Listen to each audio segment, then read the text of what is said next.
So, good afternoon. I'm Jan from Object. What does Object do? We were the first organisation, I think, out on the trans issue. We deal with what we call the five pillars of patriarchy, the systems, the very well integrated systems that oppress women and suck them into exploitation and keep them there to the economic and narcissistic benefit, usually of the male of the species.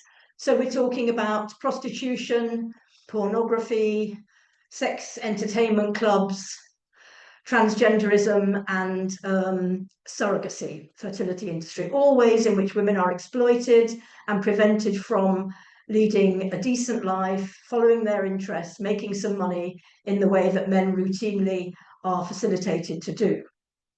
I have to acknowledge two wonderful people here, Kate Graham and Julia Long, who first bent my ear on the trans issue and pointed out to me that it was a male rights issue and told me we had to do something about it, and we have. More recently, we've been doing a bit more undercover stuff. It's been wonderful. I'm sure you are all aware of the fantastic progress that women have made in fighting the transgender issue. It's wonderful that we've done so well. The trans activists were so clever and so well organised. They give us a few lessons, which I think we should take to heart in terms of the next issue we have to face.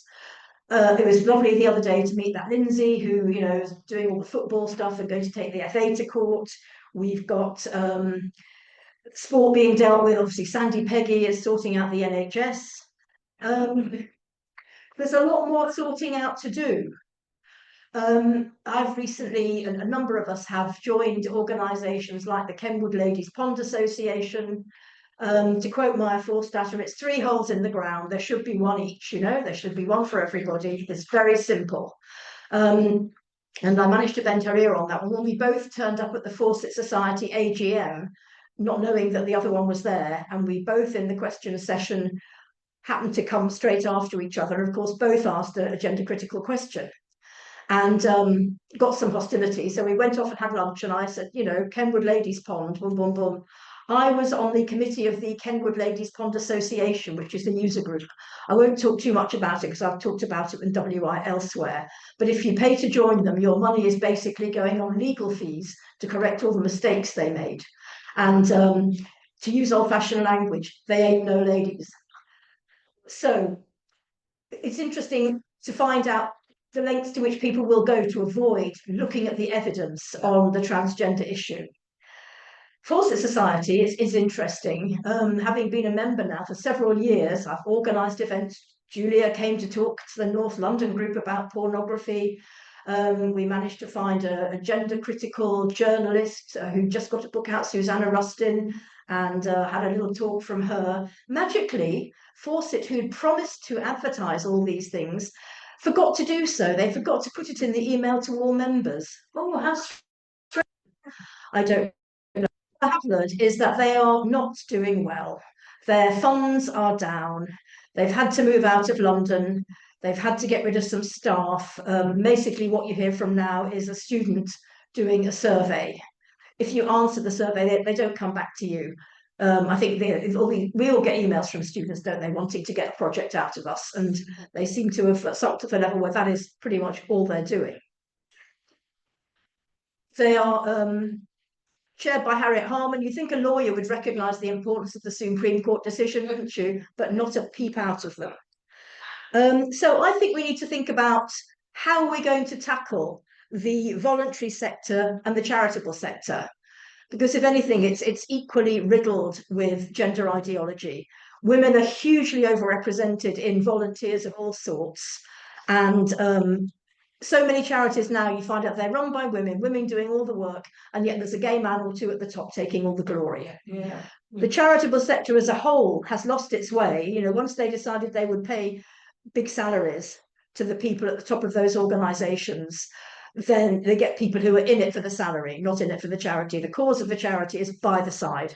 I could not believe it. And Maria McLachlan will bear me witness when, having accompanied Julia and a few others in the lesbian protest at 2018 Pride in London, and a little boy from Pink News stuck a microphone in front of my nose and induced me to say that it was impossible to change sex. and a man could not be a lesbian, and that trans people should have the same rights as everybody else.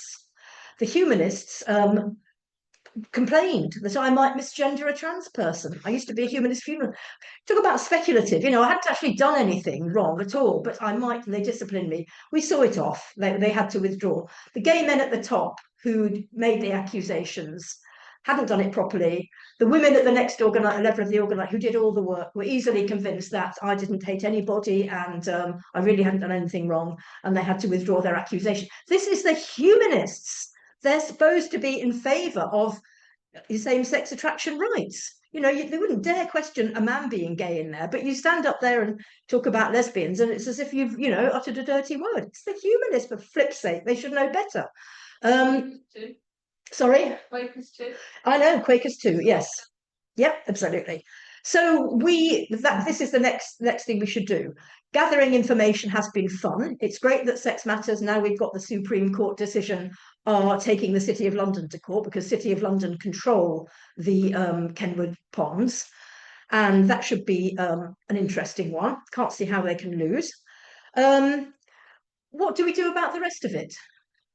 I think it would be, I'm all in favour of talking to people the nice way first. If I have a complaint to make, I'm very nice. Did you realise you may not have understood the implications of this?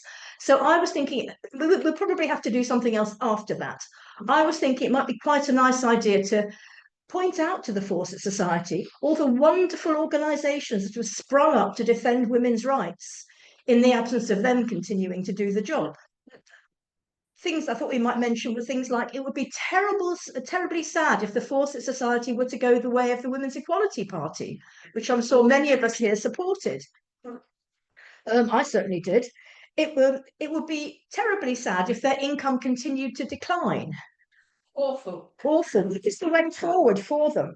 What about their shabby tactics in not publicising events that they don't approve of? What about a little apology?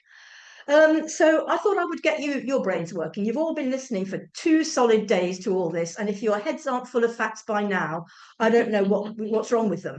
So I'm going to get you to do some of the work. Well, yes, I've got a volunteer there. Una's volunteering already. Good. You're not alone.